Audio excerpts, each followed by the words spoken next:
temos paz com Deus. A nossa luta contra Deus chegou ao fim. Rendemo-nos de uma vez por todas. Nossa vontade foi irresistivelmente vencida. Temos paz com Deus. O desejo que no Éden era uma inclinação para obedecer a Deus, se tornou na queda uma inclinação para desobedecer a Deus, para lutar contra Ele, para batalhar contra Ele, em guerra contra Deus. Mas por meio de Jesus, tivemos paz com Deus. Acabou a guerra, acabou a batalha, acabou a luta. Temos paz com Deus. Não há razão mais para lutar contra Ele. Não há mais razão para desobedecê-lo. Porque aquilo pelo qual estávamos escravos e pelo qual éramos colocados em inimizade, em uma batalha, em uma luta contra Deus, chegou ao fim. Temos paz com Deus. Temos paz com Deus não porque a nossa luta contra Deus chegou ao fim. Temos paz com Deus porque também a luta de Deus contra nós chegou ao fim. Ele é o Deus justo. Ele é o Deus que não aceita a injustiça, que não aceita o pecado. E não pode permitir que o mal ele possa crescer sem ser julgado, ele possa surgir sem ser, de alguma forma, exterminado pelo seu juízo. E este movimento de ira, de juízo, que colocava Deus contra nós, também chegou ao fim. Temos paz com Deus. Deus não luta mais contra nós. E Deus não luta mais contra nós, porque o dia que Ele levantou as suas mãos, depois de tanto ter avisado aos homens, que seguissem de uma vez por todas aquilo para o qual eles foram criados, que era obedecer a Deus, mas escolhendo o caminho da desobediência a Ele, no estado de ira profundo, levantou a sua mão para desferir um golpe contra todos os seres humanos, e acertou apenas aquele a quem hoje oferecemos e prestamos o nosso culto, Jesus de Nazaré. Toda a ira de Deus, que era para cair sobre nós, caiu sobre o Verbo divino, caiu sobre Jesus, no momento em que Ele estava naquele madeiro. Por isso temos paz com Deus. Ele não luta mais contra mim, não luta mais contra você. Temos paz com Deus, não porque a nossa luta contra Ele chegou ao fim, não somente porque a luta de Deus contra nós chegou ao fim. Temos paz com Deus porque Cristo nos reconciliou com Deus, porque Cristo reconciliou Deus conosco.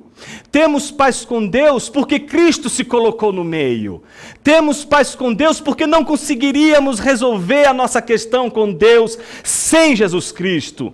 Temos paz com Deus porque Deus jamais estabeleceria nova comunhão conosco se não fosse por meio de Jesus Cristo. Ele se colocou no meio. Temos paz com Deus. Temos paz com Deus não porque nos movemos em direção a Deus. Temos paz com Deus porque por meio de Jesus nos movemos em direção a Deus. Temos paz com Deus não porque Deus olha diretamente para mim e para você, mas porque Deus não consegue olhar para os seus sem antes olhar para Jesus e através de Jesus olhar os seus. Temos paz com Deus. O Filho de Deus foi cravado pela ira divina e pelos nossos pecados, para ser o mediador da nossa luta com Deus e da luta de Deus contra nós.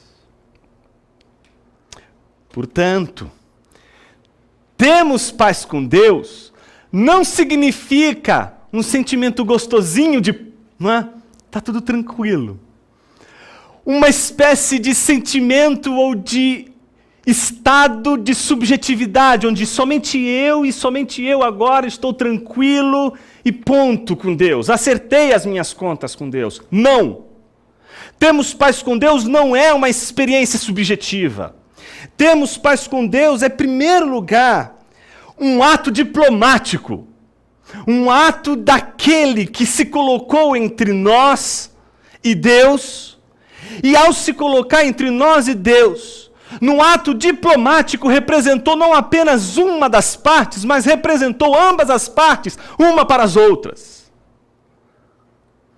Qualquer ato de diplomacia, quando diz respeito a partes em conflito, pressupõe que haja um mediador. E para que esse mediador possa estabelecer a reconciliação entre as partes em guerra, é necessário que esse reconciliador seja um terceiro que não é nenhum outro. Suponhamos que a gente tenha duas nações em guerra, a nação X e a nação Y. Jamais o mediador poderia ser um membro da nação X. Jamais o mediador poderia ser um membro da nação Y. Porque se ele fosse um membro da nação X, o membro da nação Y diria, poxa, mas ele é X, ele está lutando pelos direitos da nação X. E o mesmo aconteceria se o mediador escolhido fosse Y.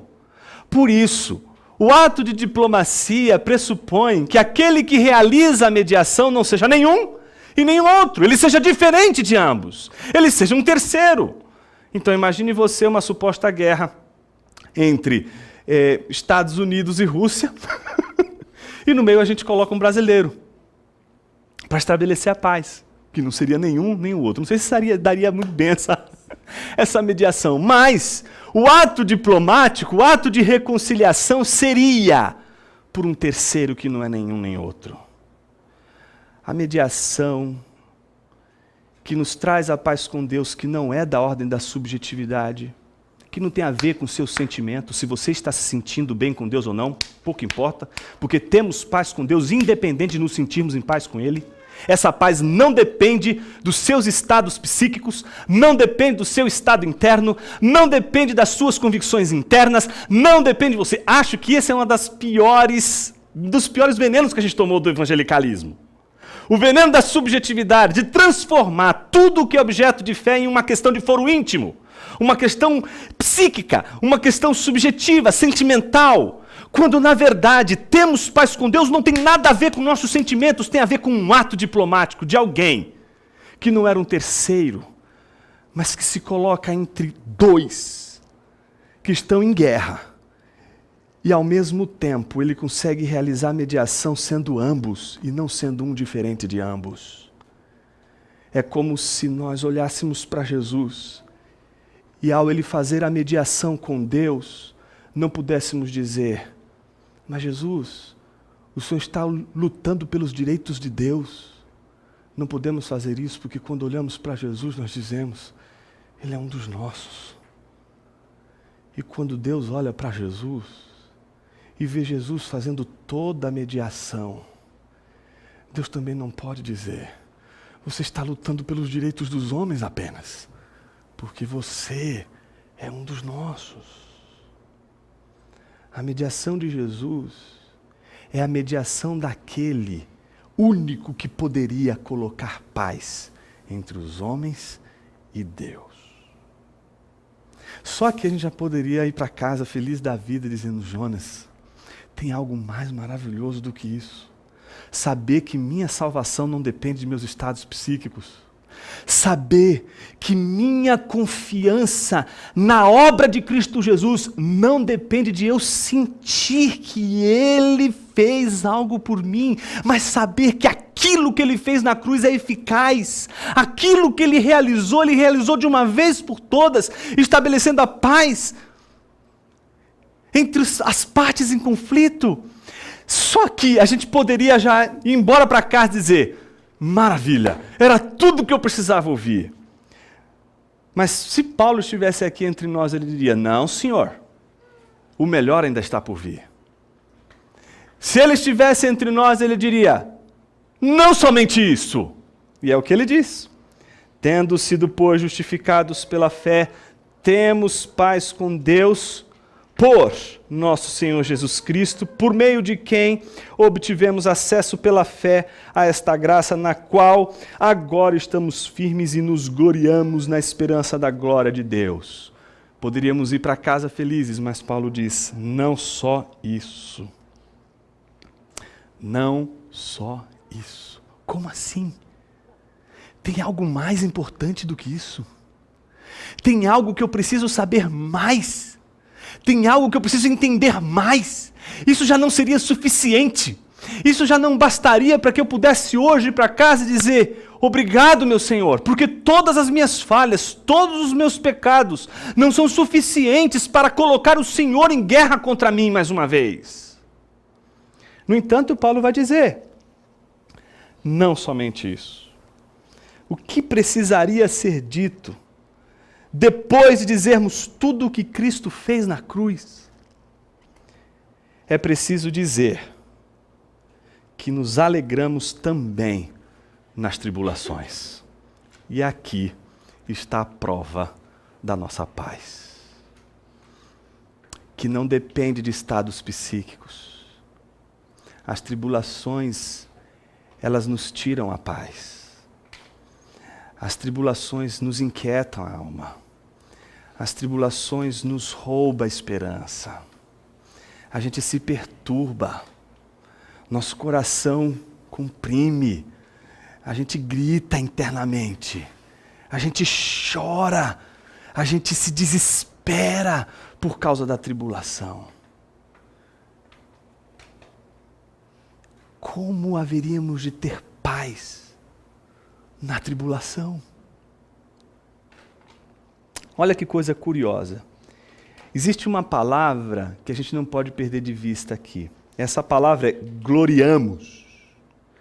Ela aparece, por exemplo, no versículo de número 2, quando diz, por meio de quem obtivemos acesso pela fé a esta graça na qual agora estamos firmes e nos gloriamos. É uma palavra difícil de traduzir em português, porque ela pode significar muitas coisas. Não só nos gloriamos no sentido de estamos orgulhosos disso que está acontecendo, mas no sentido também de júbilo, no sentido de festejar, no sentido de se alegrar. Eu acredito que a palavra que mais a gente no português se aproximaria, obviamente tendo todas as dificuldades de apreensão do conceito como um todo, mas a que mais se aproximaria é exatamente essa, alegrarmos-nos. Veja, ele está dizendo que nós devemos nos alegrar na esperança da glória de Deus. Esperança aqui é aquela espécie de vislumbre daquilo que ainda não está, diante daquilo que nós não estamos ainda, de fato, diante. Não provamos, é apenas um vislumbre. E isso é suficiente para que a gente se alegre. Só que Paulo vai dizer, não somente isso, devemos nos alegrar nas tribulações. E a pergunta é, por quê? Por que devemos nos alegrar nas tribulações? Porque são as tribulações que fazem com que a gente experimente uma espécie de teste ou prova de nossa paz com Deus. É como se a tribulação pudesse ser uma prova dos 9, a fim de testificar se realmente temos paz com Deus. Em que sentido? Veja só, em um sermão de Bonhoeffer, feito em 1938, ele diz algo interessantíssimo. Ele diz o seguinte: existem muitos cristãos que dobram seus joelhos diante da cruz de Cristo, mas que se opõem e resistem a qualquer tribulação em suas vidas. Sabe aquela coisa? É coisa de Satanás. Eles amam a cruz de Cristo, mas olha que paradoxo, odeiam a cruz na própria vida. Nossa reação às tribulações revelarão se realmente temos paz com Deus. Quem encara a tribulação apenas como algo maligno e do inimigo, ainda não encontrou a paz com Deus. quem ama a cruz de Cristo e encontrou nele a paz, este sabe também amar a tribulação em sua vida e finalmente poderá dizer com as Escrituras: nos alegramos nas próprias tribulações. Então hoje eu vim perturbar mesmo. Tirar um pouquinho dessa paz que a gente às vezes acha que é suficiente, que é essa paz interna. Essa paz que faz com que a gente tente encontrar nela o sossego nos momentos de aflição. A pergunta é como? Como a alegria nas tribulações, ela pode testemunhar ou não, a favor ou não da paz que tem em Deus? Veja, uma das coisas que são mais sintomáticas na experiência da tribulação, na vida de um cristão, é exatamente uma espécie de convite a voltar a lutar contra Deus. Basta uma tribulação e a gente vai dizer: Deus está com raiva de mim. Ele está irado comigo. Ele está contra mim. A tribulação pode ser o meio pelo qual aquela luta que um dia acabou, aquela batalha que um dia terminou, volte à carga mais uma vez. A única diferença é que você vai lutar contra alguém que já não luta mais contra você. Você retomou uma luta. Você retomou uma batalha contra Deus, porque você acredita que as aflições e as tribulações que você tem passado, elas só estão acontecendo em sua vida por causa dele. Ele está com raiva de você. Ele está irado com você. E ele está pesando a sua mão sobre você. E aí a gente pode perder a paz de uma vez por todas. Aquela paz que foi conquistada, aquela paz que não é da ordem da subjetividade, mas que está presente na obra de Cristo na cruz, ela agora se desfez diante de nossos olhos. É como se a obra da cruz perdesse todo o valor. É como se tudo aquilo que Jesus fez na cruz já não tivesse mais o poder que outrora tinha. É como se agora perdêssemos de uma vez por todas a paz. E a pergunta é: por quê?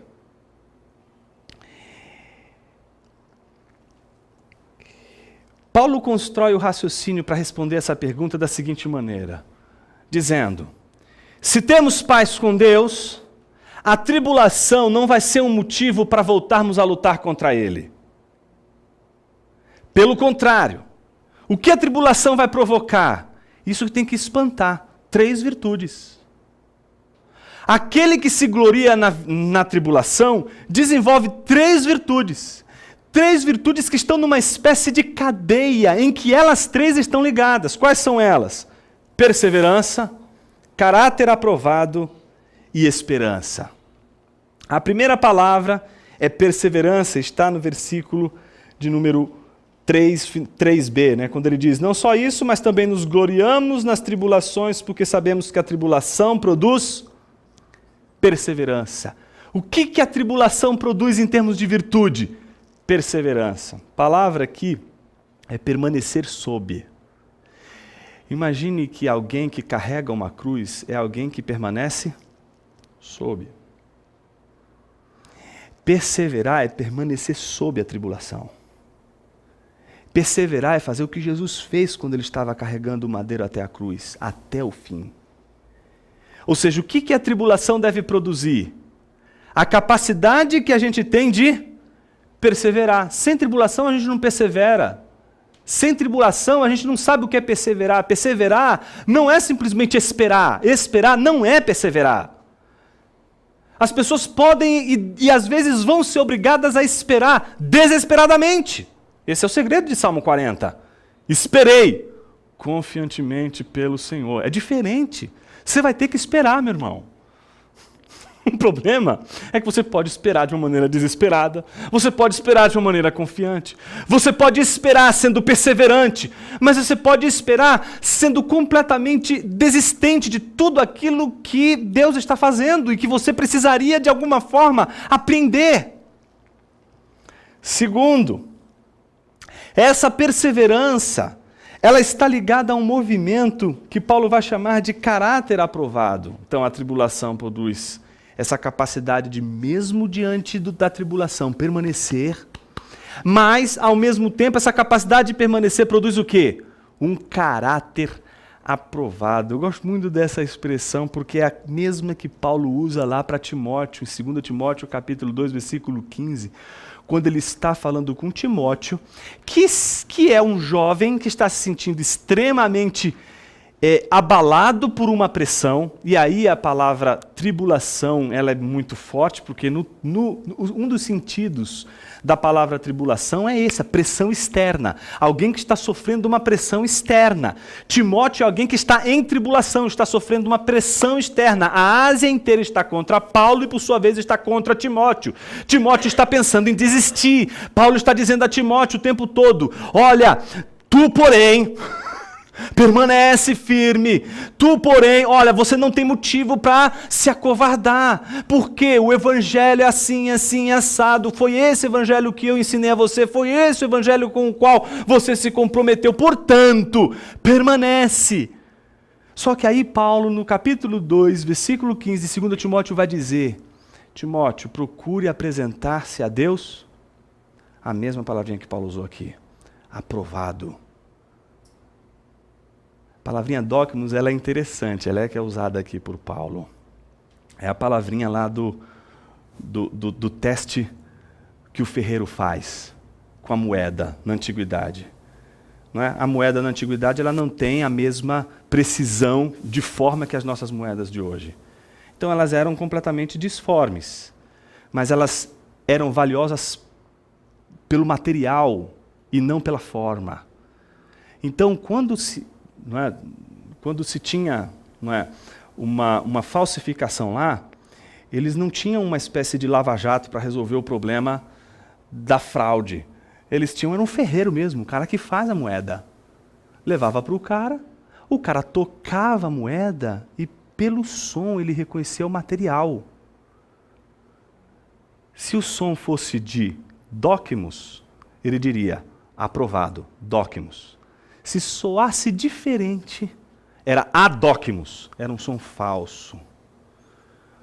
Então Paulo está dizendo a Timóteo: procura apresentar-se, não é a igreja. Por que você está preocupado com a igreja da Ásia que está toda contra Paulo e contra você? Você está sob pressão, você está em tribulação porque todos estão contra você. Eu sei disso, mas não é diante deles que você tem que se apresentar aprovado.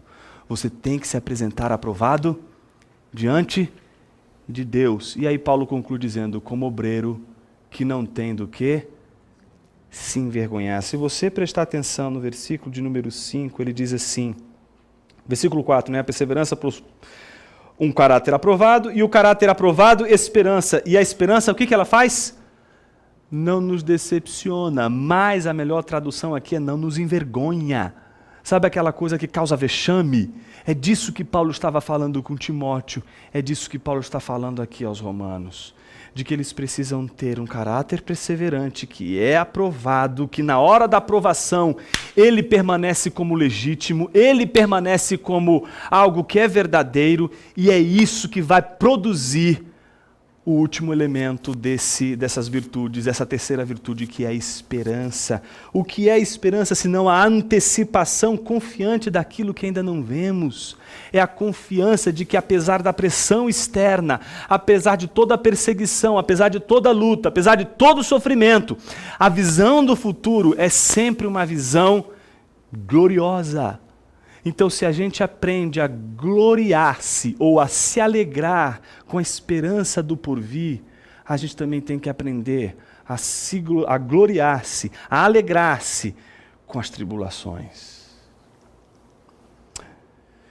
Lutero disse uma coisa muito interessante sobre isso.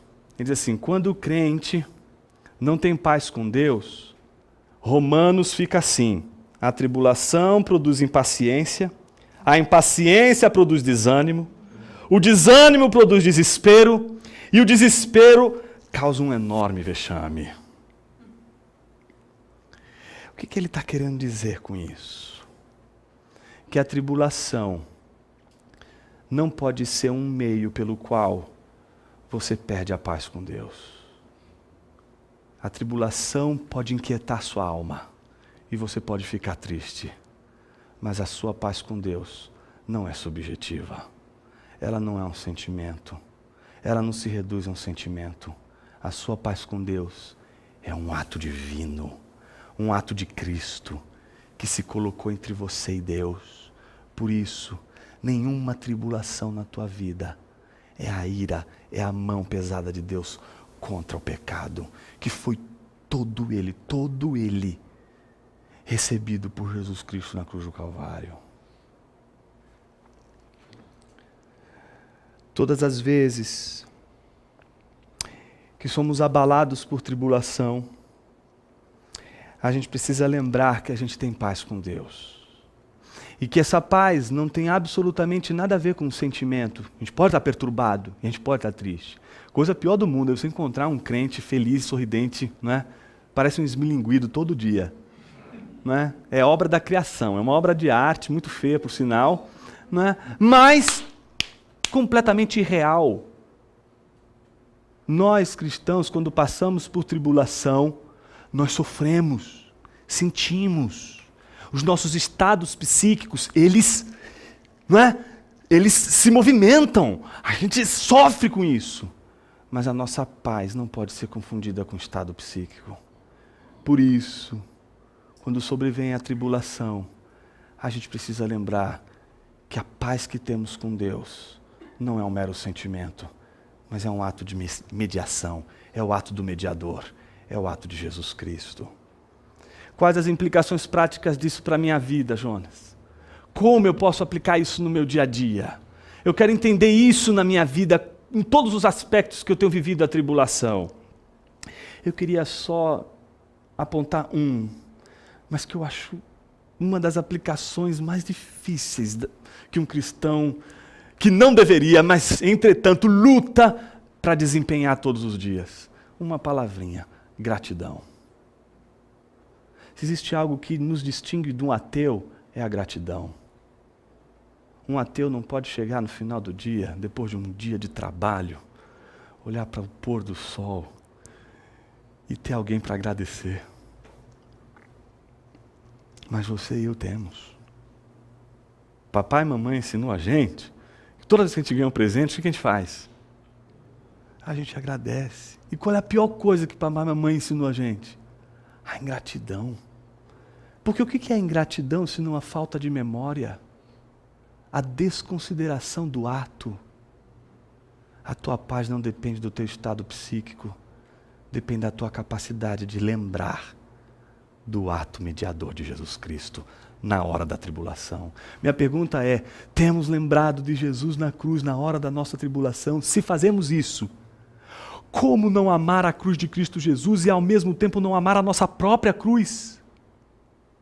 Como cantar, não é? Sim, eu amo a mensagem da cruz, quando ela está nos ombros de Jesus, mas quando ela está em nossos ombros, não amamos a mensagem mais da cruz? Como assim amar a cruz de Cristo e não amar a nossa própria cruz? E não perseverar sob essa cruz, perseverando, e não somente perseverando, porque essa perseverança vai dela surgir um caráter aprovado. É aquele que vai passar pelo vale da sombra da morte, que vai passar pela morte, mas não vai ser confundido por filhos dos homens, não vai ser um mero filho de um homem. Como não atravessar o vale da morte e não ver os céus abertos e não ter o vislumbre da glória de Deus? Me parece que a prática da gratidão é a única coisa que pode nos fazer lembrar todos os dias que a nossa paz não tem fim, que a nossa paz é eterna, é de uma vez por todas. Schaeffer diz uma coisa muito interessante no comentário que ele fez a essa passagem. Ele diz o seguinte: suponha que você tivesse cometido algum pecado terrível e ele costumasse lhe vir à mente várias vezes por dia. E todas as vezes que viesse, você agradecesse novamente a Deus pelo seu perdão. Agradecer várias vezes é certamente muito mais interessante do que ficar carregando o fardo. E um obrigado é a única resposta adequada que podemos dar se de fato acreditamos que a obra consumada de Cristo nos justificou e é capaz de nos santificar. Acho que Lutero tem razão quando ele diz que quando a gente não tem paz com Deus, a tribulação gera murmuração, gera reclamação. Mas quando temos paz com Deus, a tribulação é um momento em que a gente lembra de Cristo na cruz e diz: isso aqui não é a ira de Deus. Isso aqui diz respeito ao tratamento, isso diz respeito à maneira de Deus forjar nosso caráter, a maneira de Deus nos tratar no mundo, a maneira de Deus nos fazer caminhar na dependência dEle. Mas ela não é a mão pesada de Deus, que de uma vez por todas pesou sobre Jesus na cruz do Calvário. Portanto, você não precisa voltar a lutar contra Deus. Temos paz com Ele. Seu Filho Jesus morreu na cruz. Por que você está lutando contra Deus? Por que você continua lutando contra Ele, dizendo: Senhor, o Senhor não gosta de mim. O Senhor não me ama. Por que o Senhor não me abençoa? Por que o Senhor não me dá seu perdão? Por que o Senhor não me dá sua graça? Ele está dizendo: você quer que eu faça o quê? Olha para a cruz. Não tem como a gente se colocar ao lado de Jesus na cruz, não se sentir pequeno e ao mesmo tempo pequeno, ter o coração grato e dizer: Senhor, obrigado porque uma obra tão grandiosa foi feita para salvar alguém tão pequeno como eu. Se Deus fez tudo isso por meio de Cristo Jesus, seria uma blasfêmia jogar a paz de Cristo Jesus no lixo na hora em que estamos passando por tribulação. A tribulação não é hora de a gente bradar, dar aquele brado heróico dizendo: eu sou feliz quando tudo... Não é uma demonstração de força, mas é uma oportunidade de lembrar que a cruz de Jesus colocou um fim na nossa inimizade contra Deus e na inimizade de Deus contra nós. Não é preciso mais lutar contra Deus. E aí, a tribulação e o sofrimento se torna uma outra pergunta. Não é mais: por que o Senhor está fazendo isso comigo? Mas talvez: para quê? Qual a finalidade?